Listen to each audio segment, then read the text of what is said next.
கதையோட ஆரம்பத்துல நைட் டைம்ல ஒரு காட்டுக்குள்ள அங்க இருக்கிற பெரிய மரங்களுக்கு பின்னாடி ஒரு காட்டுவாசி ஒருத்தன் எதையோ பார்த்து பயந்துகிட்டு ஒளிஞ்சிருந்திருக்க. இன்னொரு பக்கம் அந்த காட்டுவாசி கும்பல் ஒரு ட்ரம்ஸ் அடிச்சுக்கிட்டு ஏதோ பூஜை பண்ற மாதிரி தெரியுது. அங்க இருக்கிற ஒரு கம்புல மான் மாதிரியான ஒரு உருவத்தோட மண்டையோட்ட குத்தி வச்சிருந்திருக்க. இங்க நடக்கிறத எல்லாத்தையும் ஒரு மாதிரி பதட்டமா ஒரு சின்ன குழந்தை கையில எதையோ ஒன்று வச்சுக்கிட்டு அது எல்லாத்தையும் வேடிக்கை பார்த்துட்டு இருக்கிறா. காட்டுக்குள்ள எதையோ பார்த்து ஓடி வந்திருப்பான்ல, அப்படி ஓடி வந்து ஒரு பாயிண்ட்ல கீழே விழுகும் போது பின்னாடியில இருந்து ஒரு கை அவனை பிடிக்கிறதுக்காக வரும். அதையும் சுதாரிச்சுக்கிட்டு கையில ஒரு கத்தி எடுத்து குத்தலான்னு போனா அதோட பிரம்மாண்டமான உருவத்தை பார்த்து மிரட்சியில் அப்படியே நின்னு போக அது அவனோட கழுத்தை பிடிச்சு தூக்கி அதே இடத்துல அவன் உடலை கிழிச்சு சாவடிக்குது. இங்க பூஜை பண்ணிக்கிட்டு இருந்த அந்த நபர்களும் காட்டுக்குள்ள மிருகம் கத்துற சத்தம் கேட்டு அப்படியே ஸ்டாப் பண்ண அந்த குட்டி பொண்ணும் அவங்க பாஷையில ஏதோ கத்தும் போது அப்படியே சீன் கட் பண்ண ஒரு கெட்ட கனவோட அந்த குட்டி குழந்தை ஒரு வயசான லேடியா ஒரு ரூம்ல இருந்து கண் விழிக்கிறாங்க. அங்க இருக்கிற எதையோ ஒன்று பார்த்து பயங்கரமா பயந்து போயிட்டு உடனே போன் பண்றதுக்காக போனை இழுக்க லைட்டை ஆன் பண்ணும்போது தான் தெரிய வருது அவங்க பார்த்து பயந்தது அங்க துணியை தொங்க விடுற ஒரு ஹேங்கரை பார்த்து தான். இருந்தாலும் போனை எடுத்து அவங்களோட பேத்திக்கு கால் பண்ணி அது அது அது வந்துருச்சுன்னு சொல்லி பயப்படுறாங்களா.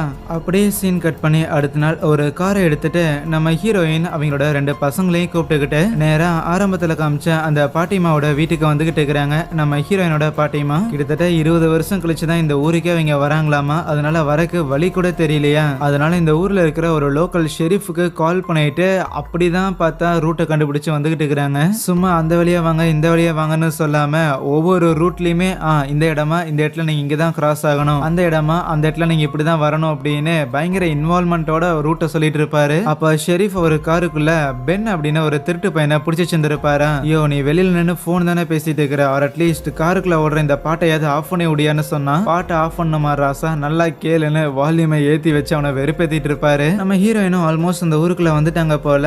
அவங்க பையன் மொபைல் நோண்டிட்டு இருந்திருப்பான். சிக்னல் அப்படியே கட் ஆயிரும். அந்த பையன் பேரு ரைன் அப்படின்னும் ஹீரோயினோட பொண்ணு பேரு ரோஸ்னு வச்சுக்கலாம். ஒரு நாளாவது போனை யூஸ் பண்ணாம சும்மா ரோஸ் அவனை கலாய்ச்சிட்டு இருக்க. அப்புறம் கொஞ்ச நேரத்திலேயே ஊருக்கும் வந்துருவாங்களா. ஷெரீஃபும் அவங்கள வெல்கம் பண்றாரு.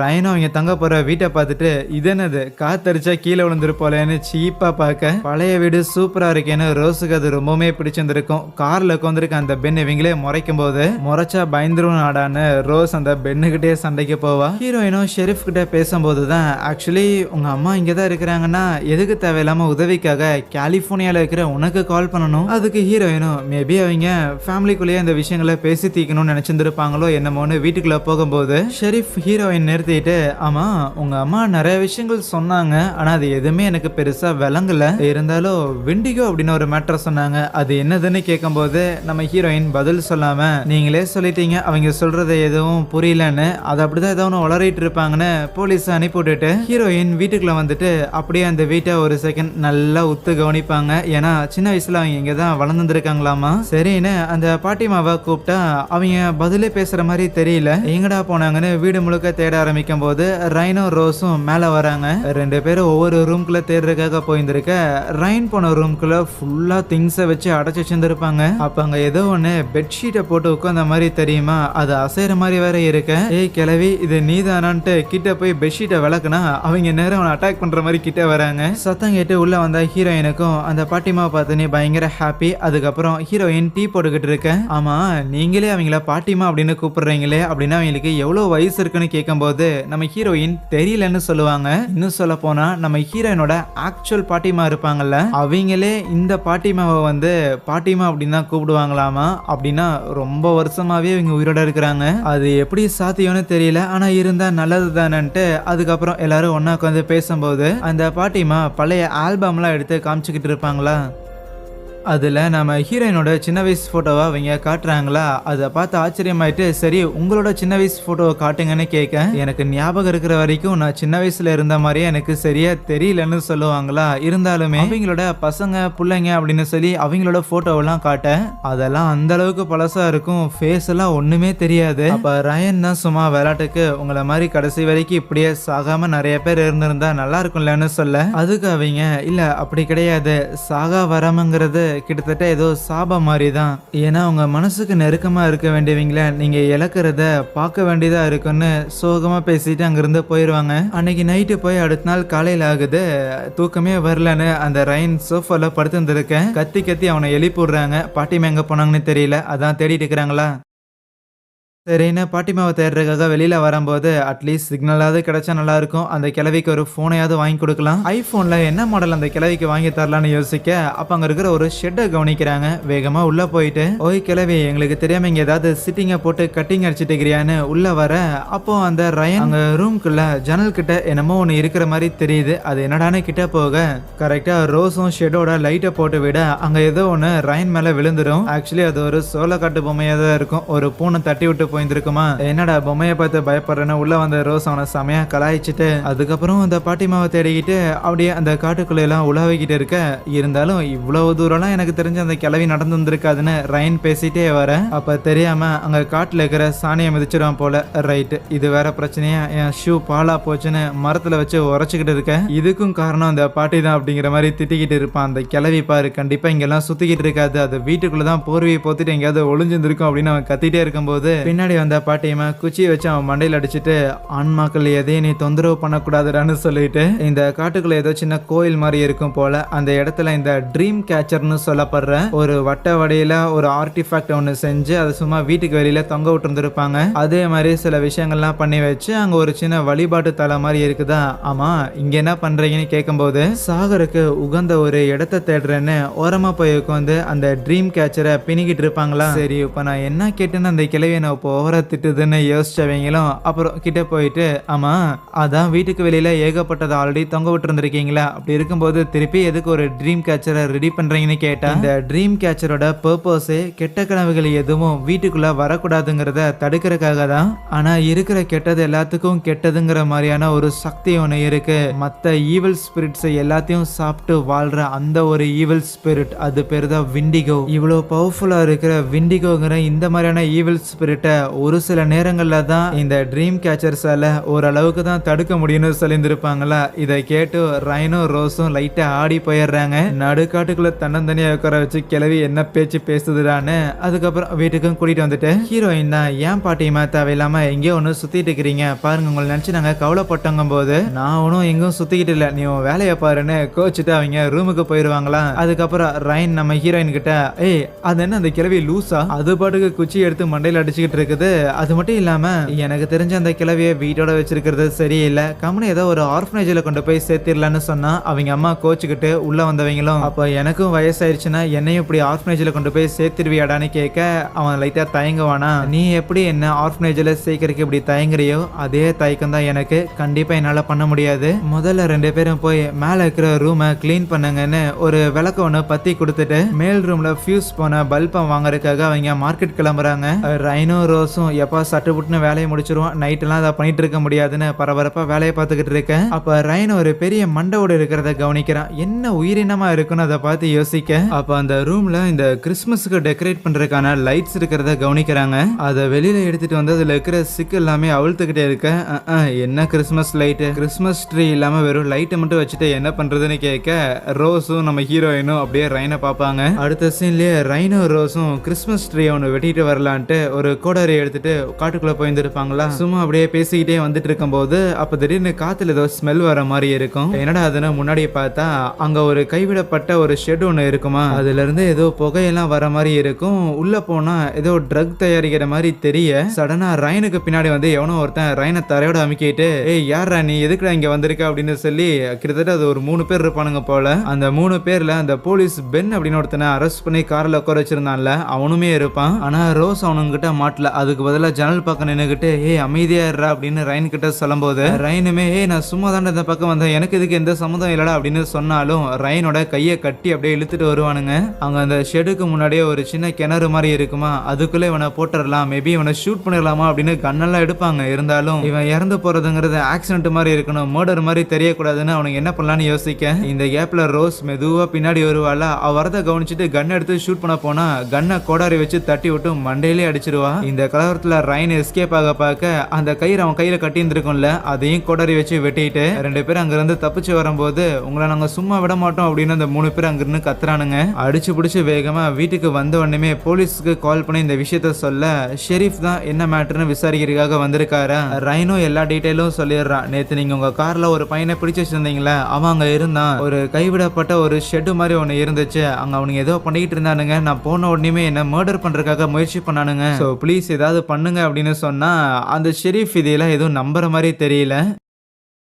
யோ இங்க பாரியா தலையில எப்படி அடிபட்டிருக்குதுன்னு உப்போயமாயா நீ நம்ப மாட்டே அப்படின்னு அந்த ரைன் கத்துனாலுமே எனக்கு பென்னு நல்லாவே தெரியும். அவன் திருட்டு பையன் தான், இருந்தாலும் இப்படி வயலண்டா பிஹேவ் பண்ற அளவுக்குலாம் மோசமானவன் கிடையாதுன்னு தான் அந்த ஷெரீஃப் யோசிக்க, நீ விசாரிச்சது போதும் பொத்திட்டு கிளம்பிடான்னு அந்த பாட்டியுமா அந்த ஷெரீஃபை கத்தி விடும் போது சரின்ட்டு அவனும் வெளியில வருவானா. பின்னாடியே ஹீரோயினும் வந்துட்டு இங்க பாருங்க எங்க பசங்க பொய் சொல்ல மாட்டாங்க, பொய் சொல்லணுங்கிற தேவை அவங்களுக்கு கிடையாது, ஸோ அதனால இது என்ன மேட்டர்னு கொஞ்சம் விசாரிங்கன்னு கேட்க, மேடம் உங்க பசங்க சொன்ன மாதிரி கிட்டத்தட்ட இந்த காடுக்குள்ளேயே வந்து ஒரு 50 ஷெட் இந்த மாதிரி கைவிடப்பட்டிருக்கு. அதுல எந்த ஷெட்னு போய் நான் எப்படி தேடுறது, வேணும்னா உங்களுக்காக நான் அந்த பென்னை வேணா பிடிச்சி விசாரிக்கிறேன்னு சொல்லுவானா. வீட்டுக்குள்ள ரைன் என்னன்னா ரோஸ் கிட்ட அந்த பென்னுக்கு நம்ம வீடு எங்க இருக்குதுன்னு தெரியுமில்ல, ஏதாவது பண்ணிடுவானுங்களா அப்படின்னு பயப்படுவான். அதனாலே அங்க வீட்டுல இருக்கிற ஒரு கன்னை எடுத்து லோட் பண்ணிட்டு ஜன்னல் பக்கத்துல போய் நின்னுகிட்டு இருக்க. பின்னாடி வந்த ரோஸும் என்னடா கையில ஏதோ மறைச்சு வச்சிருக்க போலையேன்னு அப்படியே அந்த கன்னை வாங்கிட்டு சீனா அங்க உட்காந்து அதை லோட் பண்ணிட்டு இருப்பாளா. கவலைப்படாத மாமே, என் கூட நீ பிறந்துட்டேங்கிற ஒரே காரணத்துக்காவது கண்டிப்பா உன்னை காப்பாத்துறேன்னு சொல்லும்போது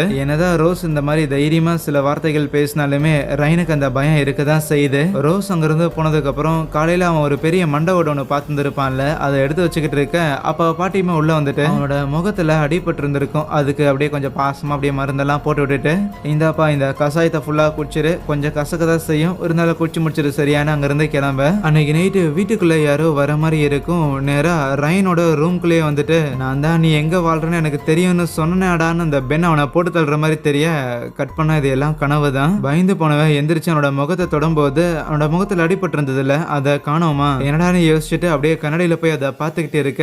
அப்போ உள்ள அவனோட பாட்டிமா வருவாங்க. ஏய் இங்க பாருங்க என் முகத்துல பட்ட காயம் எல்லாம் போயிருச்சுன்னு அவன் காட்டும் போது நீ தான் நான் சொல்லும் போது எதையும் நம்ப மாட்டேங்கிறேன்ட்டு அப்படியே அங்க இருக்கிற அந்த பெரிய மானோட எலும்பு போய் பாக்குறாங்க. அப்ப ரைனும் ஒருவேளை இந்த அடிப்பட்டது இது மூலமா சரியாகுதுன்னா மேபி அந்த 3 பேர் அவனுங்கிட்ட இருந்தும் இதை என்ன காப்பாத்துமான்னு கேட்கும்போது கண்டிப்பா இது உன்னை காப்பாத்தும், உன்னோட எதிரிகள் எல்லாரையும் இதை அழிச்சிடும், ஆனா நீ ரொம்ப கேர்ஃபுல்லா இருக்கணும், ஏன்னா இந்த விண்டிகோங்கிறத இதை கண்ட்ரோல் பண்றது ரொம்பவுமே கஷ்டம், யாராலையும் அவ்வளவு சுலபமா இதை பயன்படுத்த முடியாதுன்னு சொல்ல, ப்ளீஸ் எனக்காக இதை யூஸ் பண்ணுங்க, மேபி அந்த 3 பேர் வந்து என்ன கொலை பண்ணிட்டாங்கன்னா நான் என்ன பண்றதுன்னு ரைன் பயங்கரமா பயப்படுவான். விருப்பமே இல்லைனாலும் தன்னோட பேர புள்ளைய காப்பாத்துங்கிற காரணத்துக்காக அந்த மண்டையோட்டை எடுத்துக்கிட்டு எல்லாரும் தூங்கினதுக்கு அப்புறம் வானு கூப்பிடுவாங்க. அதுக்கப்புறம் ஏதோ கஷாயம் மாதிரியே ப்ரிப்பேர் பண்ணி அதை ஒரு பாட்டில்ல போட்டு ரைன் கிட்ட கொடுக்கறது மட்டும் இல்லாம உன்னோட எதிரிகள் அழிக்கிறதுக்காக அந்த விண்டிகோவை எப்படி நீ சமன் பண்ணணும்னு சொல்லி அதுக்கு சில மந்திரங்கள்லாம் சொல்லி கொடுப்பாங்க. ரொம்ப முக்கியமா அந்த விண்டிகோவை எதுக்காக நீ கூப்பிடுற அப்படிங்கிற விஷயத்த ஆணித்தரமா சொல்லி ஆகணும். நீ எந்த வேலைக்காக கூப்பிட்டியோ அந்த வேலை முடிஞ்சோன்னே அந்த விண்டிகோவை நீ போக வச்சிடணும் சரியானு அதெல்லாம் சொல்லி முடிச்சதுக்கு அப்புறம் தான் இந்த ரைனும் அவங்க பாட்டியுமா காடுகளுக்குள்ள ஏதோ ப்ரே பண்றதுக்காக போயிருப்பாங்கல்ல, அந்த இடத்துக்கு போயிட்டு அங்க இருக்கிற ஒரு சோளக்காட்டு பொம்மை முன்னாடி நின்று இவங்க கொடுத்த கஷாயத்தையும் குடிச்சிட்டு அவனோட கைகளால அந்த சோளக்காட்டு பொம்மையை பிடிச்சி அவன் நசுக்குவான். அது மூலமா ரத்தம் சிந்த ஆரம்பிக்க இறுதியா அந்த ஊரோட நேட்டிவ் லாங்குவேஜ்ல அவன் எதுக்காக இந்த விண்டிகோவை சமன் பண்றான் அப்படின்னு அவன் சொல்லுவான். அதை அவன் சொல்லி முடிச்சோன்னே அந்த சோளக்காட்டு பொம்மை நகர்ற மாதிரி தெரிய அடிச்சு பிடிச்சி அங்கிருந்து ஓடி வந்திருப்பான். அடுத்த நாள் காலையில ரோஸ் எழுப்பும் போது அடிச்சு பிடிச்சி எந்திரிப்பான். சாரி ஒரு கெட்ட கனவுன்னு சொல்லிட்டு அப்படியே வெளியில வரும்போது வீட்டுக்கு வெளியில இந்த சோளக்காட்டு பொம்மை இருக்கும். மார்க்கெட் போயிட்டு வந்த ஹீரோயினும் டே என்ன எலவுடா இதுன்னு கேட்டா, நீங்க தானே கிறிஸ்மஸ் செலிப்ரேட் பண்ணணும்னு சொன்னீங்க, அதனாலதான் ஒரு சாத்தான் கிறிஸ்மஸ்க்காக இதை கொண்டாந்து வச்சிருக்கேன்னு அவன் சமாளிக்க, மரியாதையை தூக்கி எங்கேயாவது கேட்டா சரி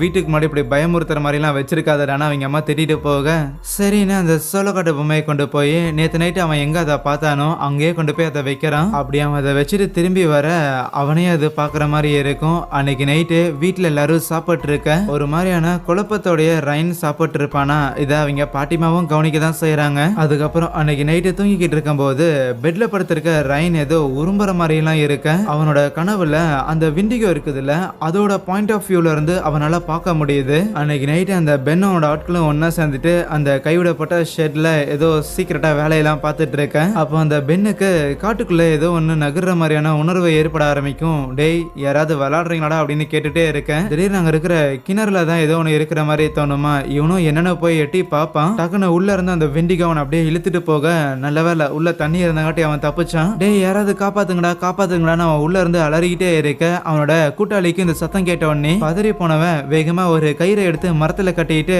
கயிறை உள்ள போட்டு எப்படியோ அந்த பெண்ணை வெளியில எடுத்துறான். ஆனா கிணற விட்டு வெளியில வரக்கு முன்னாடியே பின்னாடி வந்து அந்த வெண்டிகவன் உள்ள இழுத்துட்டு போயிடும். இதெல்லாம் ஒரு கனவு மாதிரி வந்து ரயன் எந்திரிக்க அவனோட வாய் ஃபுல்லா ஒரு மாதிரி ரத்தமா இருக்கும். உடனே அடிச்சு பிடிச்சு காட்டுக்கு நடுவில் இருக்கிற அந்த ஷெட்டுக்கு போவானா. அப்படி அவன் ஒளிஞ்சிருந்து பார்க்க அந்த பெண்ணோட கூட்டாளிங்க 2 பேரும் அந்த கிணறு முன்னாடியே நின்னுக்கிட்டு அதுல ஒருத்தன் நேத்து வேலைக்கு வந்திருக்க மாட்டான் போல. டேய் என்னடா சொல்ற, பெண் இதுக்குள்ள ஏதோ ஒன்று இழுத்துட்டு போயிருச்சு, ஏதாவது கரடிக்கு இது பண்ணுச்சாடா, இருந்தாலும் தண்ணி இருக்கிற கிணறுக்குள்ள எங்கடா உனக்கு கரடி இருக்குன்னு 2 பேரும் வாக்குவாதத்துல ஈடுபட்டுக்கிட்டு இருப்பாங்களா. மேபி சரக்கு அடிச்சுட்டு எங்கேயாவது வீட்டுல எது மட்டையா இருப்பான் அப்படின்னு யோசிச்சுட்டு அங்கிருந்து போகலான்னு இருக்கேன். அப்போ ஒருத்த மேல ஒரு ரத்த துளி வந்து விழுகும். என்னடான்னு மேல நிமிந்து பார்த்தா அந்த பெண்ணோட பாடி அங்க மரத்துல அப்படியே குத்தி கிழிக்கப்பட்ட நிலையில இருக்குமா. அதை பார்த்து அவனுங்க 2 பேரும் பயந்து போக நம்ம ரயன் பயந்து போகன்னு சொல்லி வேகமா அங்கிருந்து ஓட ஆரம்பிச்சிருவான். ரயனுக்கு என்ன பண்றதே தெரியாது. அந்த 3 பேர்கிட்ட இருந்து தப்பிக்கணும் அப்படின்னு அவன் விருப்பப்பட்டது என்னமோ உண்மைதான். இருந்தாலும் உண்மையாலுமே நம்ம சமன் பண்ண அந்த விண்டிகோங்கிறது வந்துருச்சு.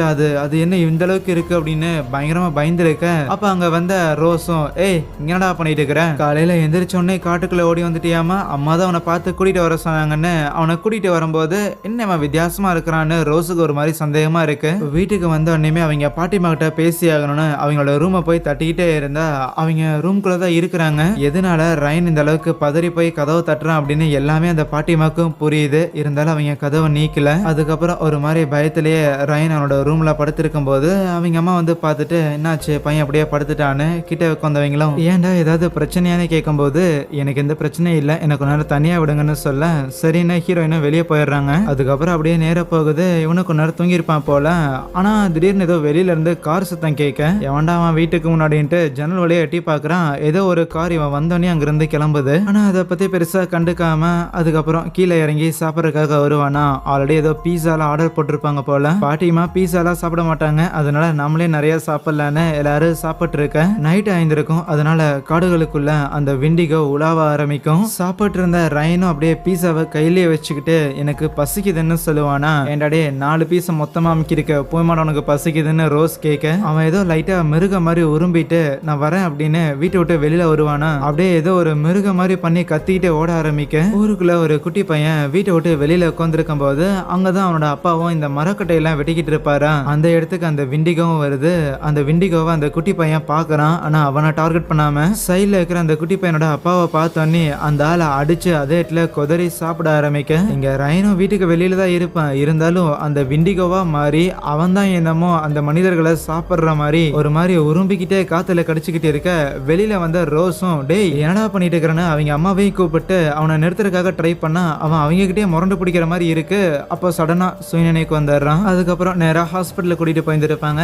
ரயனுக்கு ஒரு 17 வயசு தான் ஆன காரணத்தால சின்ன பசங்களுக்கு மத்தியில அதிகமா இந்த ட்ரக் சப்ளை அப்படிங்கறது நடக்கும். ஏதாவது ட்ரக் இது எடுத்து வந்திருப்பானா அப்படின்னு டெஸ்ட் பண்றதுக்காக பிளட் எல்லாம் எடுத்து வந்திருப்பாங்களா. நம்ம ஹீரோயினுக்கும் ஒருவேளை இதை பண்ணி இருப்பானோ அப்படிங்கிற கேள்வி வரும். இருந்தாலும் ரோஸ் தான் இல்ல ரயன் ட்ரக் எடுக்கிற ஆள் கிடையாதுமா அப்படின்னு சொன்னாலும் அவங்க அம்மா இருக்கட்டும் பாப்போம் அப்படிங்கிறாங்களா. அப்படியே சீன் கட் ஆகுது. அடுத்த நாள் காலையில ரயன் பார்த்தா புத்துணர்ச்சியோட கிளம்பி வந்துட்டு ரோஸ் கிட்ட ஆமா வா இந்த கிறிஸ்மஸ் ட்ரீ ஒன்னு எட்டு வரணும் அப்படின்னு அன்னைக்கே சொன்னோம், ஒப்பாவது போய் அதை எடுத்துட்டு வரலாம் அப்படின்னா நான் வரல, போன தடவை கிறிஸ்மஸ் ட்ரீயை கேட்டு எடுத்துட்டு வரக்கு போய் என்ன நடந்துச்சுன்னு ஞாபகம் இருக்குல்லன்னு ரோஸ் பயமுறுத்தும் போது அதெல்லாம் ஒன்றும் பிரச்சனையாகாது வா போகலாம் அம்மாவை சர்ப்ரைஸ் பண்ணலான்னு சொல்லுவானா. ரோஸுக்கும் அது ஓகே மாதிரி தான் இருக்கும். சரின்ட்டு அங்க இருக்கிற ஒரு கன்னை எடுக்கும் போது சேஃப்டிக்கு அது தேவையில்லை கோடாரி மட்டும் போதும்ட்டு 2 பேரும் காட்டுக்குள்ள வந்திருக்காங்க. அங்க கரெக்டா ஒரு மரத்தை ஒன்று பார்த்துட்டு கோடாரி வச்சு ஒரு 4-5 தடவை வெட்டியே நம்ம ரயன் அசால்ட்டா அதை பேத்தெடுத்து ரோட்ல அதை தரத்தரன்னு இழுத்துட்டு வந்துகிட்டு இருப்பாங்களா. அப்ப ரோஸ் தான் சொல்லுவா அம்மா வீட்டுல என்ன பண்றாங்கன்னே தெரியல, பாட்டிமா வேற வீட்டுக்குள்ள போய் கதவை சாத்திக்கிட்டு வெளியிலேயே வர மாட்டேங்கிறாங்களாமா, சாப்பிட மாட்டேங்கிறாங்கன்னு சொல்லி அம்மா வேற புலம்பிக்கிட்டு இருந்தாங்கன்னு சொல்லும்போது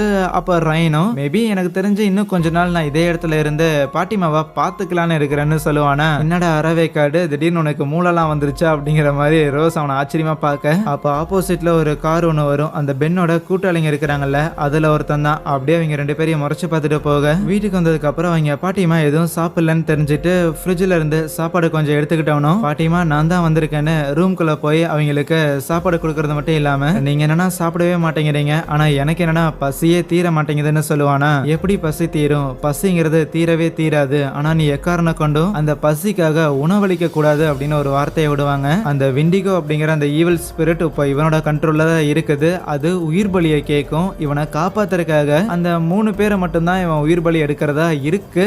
ஆனால் இவன் அதை தாண்டியும் சில பேரோட உயிரை காவு வாங்க போறான். அதை எச்சரிக்கிற மாதிரி தான் அந்த பாட்டியமா அதுக்கு நீ எந்த ஒரு உணவும் கொடுக்க கூடாதுன்னு சொல்லியிருந்திருப்பாங்க. இதை பார்த்து நீங்க இவ்வளவு பயப்படுறீங்கன்னா எதுக்கு இதை யூஸ் பண்ற இந்த ஒரு பவரை நீங்க கொடுத்தீங்கன்னு கேட்கும்போது அங்கதான் அந்த பாட்டியமா ஒரு மேட்ரே சொல்றாங்க. பல 100 வருஷங்களுக்கு முன்னாடி இது வரைக்கும் இவங்க பார்க்காத அளவுக்கான ஒரு குளிர்காலம் ஒன்று வந்துச்சு. உணவுக்கு எல்லா இடத்துலையுமே சரியான தட்டுப்பாடு. ஈவன் உணவு இல்லாம இறந்து போன நபர்களை புதைக்கிறதுக்கு கூட மண்ணை தோண்ட முடியல. அந்த அளவுக்கு தரையே உறைஞ்சு கிடக்கும். இப்படி இருக்க இறந்து போன சில பேரோட பாடியை ஒரு இடத்துல போட்டு வச்சிருந்திருப்பாங்களா, அதை தெரியாம போய் உணவுக்காக நம்ம பாட்டிமாவோட அப்பா அறுத்து எடுத்து அதை தீல வாட்டி சாப்பிட்டு இருந்திருப்பாரு. இது மூலமா தான் அந்த விண்டிகோவோட சாபத்தால பாதிக்கப்பட்டு அந்த விண்டிகோ அவர் அன்னைக்கு நைட்டு வேட்டையாடி சாகடிச்சிருந்திருக்கும். ஈவன் அந்த விண்டிகோ ஆக்சுவலி நம்ம பாட்டியுமே சின்ன வயசுல இருக்கும்போது சாகடிச்சிருந்திருக்க வேண்டியதுதான். இருந்தாலும் அந்த ட்ரீம் கேச்சர் அப்படிங்கிற அந்த வளைய மாதிரி இருக்கிற ஆர்டிஃபேக்டை நம்ம பாட்டிமாவோட அப்பா அவங்க கிட்ட கொடுத்துருப்பாரா, அதை பயன்படுத்தி தான் அந்த விண்டிகோ கிட்ட இருந்து நம்ம பாட்டிமா எஸ்கேப் ஆயிருப்பாங்க. இருந்தாலும் அந்த சாபத்திலிருந்து அவங்களால தப்பிக்க முடியல. அந்த விண்டிகோ அவங்கள அன்னைக்கே கொலை பண்ணியிருந்திருக்கணும், ஆனா கொலை பண்ணல. அதனால எப்போ அந்த விண்டிகோ கொலை பண்ணுமோ அது வரைக்கும் அவங்க உயிரோட இருந்தாகணும். அதுதான் அவங்களுக்கான சாபம். இவ்வளவு வருஷம் பாட்டிமா உயிரோட இருக்க காரணமே இதுதான். அது மட்டும் இல்லாம இப்போ நம்ம ரயனுக்கு ஹெல்ப் பண்ணதுக்கான ரீசனுமே மேபி அந்த விண்டிகோவை இவனுக்காவது திருப்பி வர வச்சோம் அப்படின்னா அது நம்ம உயிரையும் திருப்பி எடுக்கும், நம்மளோட வாழ்வை இதோட முடிச்சுக்கலாம் அப்படிங்கறதான் அவங்களோட ஒரு உள்நோக்கமா இருந்திருக்கு. அதை நினைச்சு அங்க வருத்தப்படுறாங்களா. ரயனும் அவங்களுக்கு ஆறுதலா சில வார்த்தைகள் பேசிட்டு, இங்க பாருங்க, இதை நினைச்சு நீங்க கவலை பண்ணுங்கிற அவசியம் கிடையாது, நீங்க ஒன்னும் இந்த பிரச்சனையில மாட்டி விடல. அது மட்டும் இல்லாம நானே தானே இது உங்ககிட்ட கேட்டேன். சின்ன வயசுல இருந்தே ஸ்கூல்ல இருக்கிற எல்லாருமே என்ன புள்ளி பண்ணிட்டே தான் இருப்பாங்க.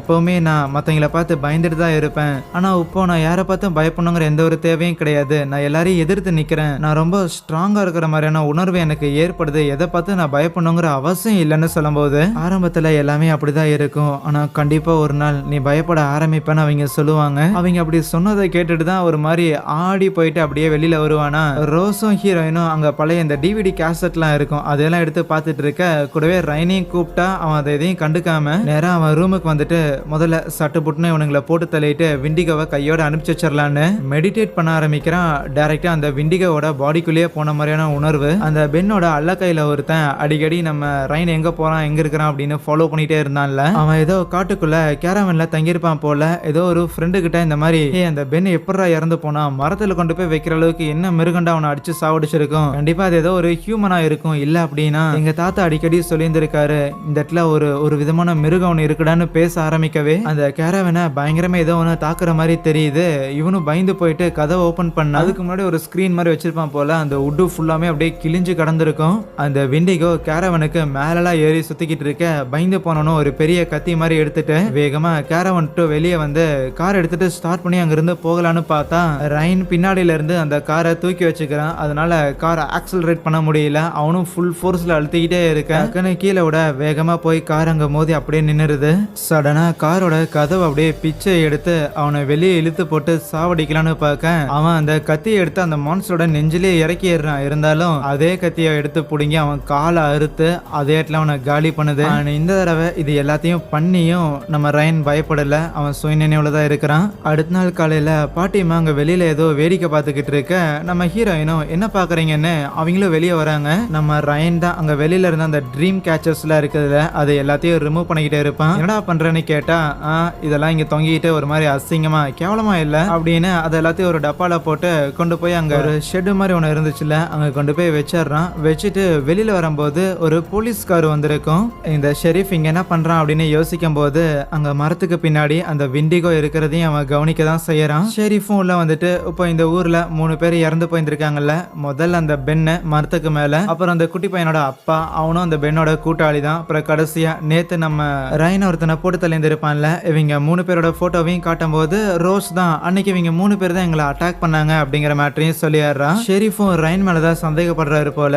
ஏன்டாடே எல்லாரும் இறந்துருக்காங்க அப்படின்னு நான் சொல்லிட்டு இருக்கிறேன், உன் ஃபேஸ்ல ஏன் எந்த ஒரு ரியாக்ஷனும் இல்லைன்னு கேட்டதுக்கு கெட்டவங்க இறந்து போயிட்டாங்க, இதுக்கு நான் என்ன ரியாக்ட் பண்றதுன்னு சொல்லுவானா. அவருக்கு இன்னுமே சந்தேகம் வந்துடும். அவனுங்க 3 பேர் கூட கடைசியா வம்பு வச்சுக்கிட்டது நீங்க தான், மேபி உங்க பையன் எனக்கு தெரிஞ்சு 3 கொலைகளை பண்ணியிருக்கான் போலேன்னு ஹீரோயின் கிட்ட சொல்ல, நான் ஒன்னும் பண்ணலடா, அவனால என்ன பண்ண முடியுமோ பண்ணிக்கிட்டான்னு நம்ம ரைன் பார்த்தா போலீஸ் கிட்டே சண்டைக்கு போவானா. அவனை சமாதானப்படுத்தி அனுப்பி விட்டுட்டு போலீஸ் கிட்டே இங்க பாருங்க அவன் ஒரு 17 வயசு பையன் தான், அவனால முழுசா வளர்ந்த 3 பேரை சாவடிக்கிறதெல்லாம் நடக்காத விஷயம், உங்களுக்கே தெரியும் தானே அப்படின்னு சொல்லி தான் அவனை அனுப்பிச்சுடுறாங்க ஷெரீஃப் அங்க இருந்து.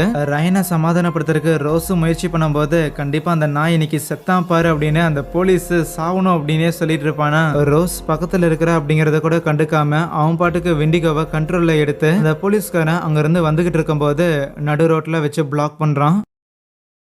ஷெரீஃபும் இறங்கி வந்து என்னென்னு செக் பண்ணுறதுக்காக வரும்போது பின்னாடி வந்தவன் அப்படியே அந்த ஷெரீஃபை பிடிச்சி சாவடிக்க முயற்சி பண்ண ரூமில் ரைனை கண்ட்ரோல் பண்ணுறதுக்காக ரோஸும் முயற்சி பண்ணுறாளா. அப்போ ரைன் பார்த்தா அன்கான்ஷியஸ் ஆகி அப்படியே ரோஸோட கழுத்தை பிடிச்சி நெரிக்க போக அந்த விண்டிகோ ஷெரீஃபோட கழுத்தை நெரிச்சு அவனோட ஃபேஸையே கம்ப்ளீட்டாக அப்படியே பிச்சு எடுத்துரும். ரோஸோட கழுத்தை நெரிச்சுக்கிட்டு இருந்த ரைனும் ஃப்ரீயாக இந்த கேப்பில் ரோஸ் ரைனோட கழுத்தை பிடிச்சி ஒரு லாக் போடுறாளா. ஆனால் ரைனுக்கு ஆபத்துங்கிற மாதிரி புரிஞ்சுக்கிட்டு அந்த விண்டிகோ ஆல்மோஸ்ட் ரோஸை அட்டாக் பண்றதுக்கு வீடு வரைக்கும் வந்துருச்சு. அப்ப கரெக்டா நம்ம ஹீரோயின் உள்ள வந்து ஹே என்ன பண்றீங்கன்னு அவங்க 2 பேரையும் சமாதானம் பண்ண, அதுக்கப்புறம் உட்காந்து அந்த பாட்டிமாவை கூப்பிட்டு வச்சுக்கிட்டு எல்லா கதையும் சொல்லும் போது நம்ம ஹீரோயின் இதை நம்ப மாட்டேன்ட்டாங்க. நான் சின்ன வயசுல இருக்கும் போதுல இருந்து இந்த பாட்டி இந்த கிழவி இந்த கதை தான் சொல்லிட்டு இருக்கு, இதெல்லாம் ஒரு விஷயமே கிடையாது, இதையெல்லாம் நம்பிக்கிட்டு இருக்காதீங்கன்னு சொல்ல, இருந்தாலும் இல்ல அது நம்ம வீட்டுக்கிட்ட தான் இருக்குதுன்னு ரைன் ஜன்னலையே பாப்பானா. அவங்க அம்மா அப்படியே கட்டி பிடிச்சிட்டு ஒன்னும் பிரச்சனை இல்லடா அப்படி எதுவும் நடக்காதுன்னு ஆறுதல் சொல்லும் போது ஜன்னலுக்கு வெளியில அந்த மான்ஸ்டர் வந்து நிக்குது. அவ்வளவுதான் பதறி போயிட்டு அவங்க வேகமா ஒளிஞ்சுக்கிறதுக்காக ரூமுக்குள்ள போக அந்த மான்ஸ்டர் கதவை நீக்கிட்டு வீட்டுக்குள்ளேயே வந்து எல்லா இடம் தேட ஆரம்பிக்குது. எப்படியும் அந்த மான்ஸ்டர் ஒரு ரூமுக்குள்ள போக இவங்க வேற ரூம்ல இருந்து வேகமா கீழே இறங்கி வந்து காரை எடுத்துட்டு எஸ்கேப் ஆகலான்னு பார்த்தா அங்கேதான் மறைஞ்சிருந்த அந்த விண்டிகோ இவங்களுக்காக காத்து இருந்திருக்கு. ஹீரோயின் அவங்க கையில இருக்கிற ஒரு விளக்க தூக்கி போட அது மூலமா அந்த மான்ஸ்டர் மேல நெருப்பு பத்திக்குதா. உடனே பக்கத்துல இருக்கிற ஷெட்டுக்கு போயிட்டு கதவை செயினால லாக் பண்ணவங்களும் நம்ம ஹீரோயின் அங்க இருக்கிற ஒரு டிராக்டர்ல ஏறி உட்காந்துக்கிறாங்க. அதுவே ரோஸ் அந்த ஷெட்ல ஒரு பரன் மாதிரி இருக்குமா அது மேல ஏறி போய் ஒளிஞ்சிருந்திருக்க. இந்த ரைன் பையன் அட்டாக் பண்றதுக்காக கையில ஒரு கம்பௌண்ட் எடுத்து வச்சுக்கிறான். அந்த மான்ஸ்டரும் உள்ள வருது. அத கம்பால தடுத்துக்கிட்டே அப்படியே கொஞ்சம் கொஞ்சமா ரைன் பின்னாடி வரும்போது பரன் மேல உட்காந்துட்டு இருந்த ரோஸ் இந்த ரைன் நிறைய இந்த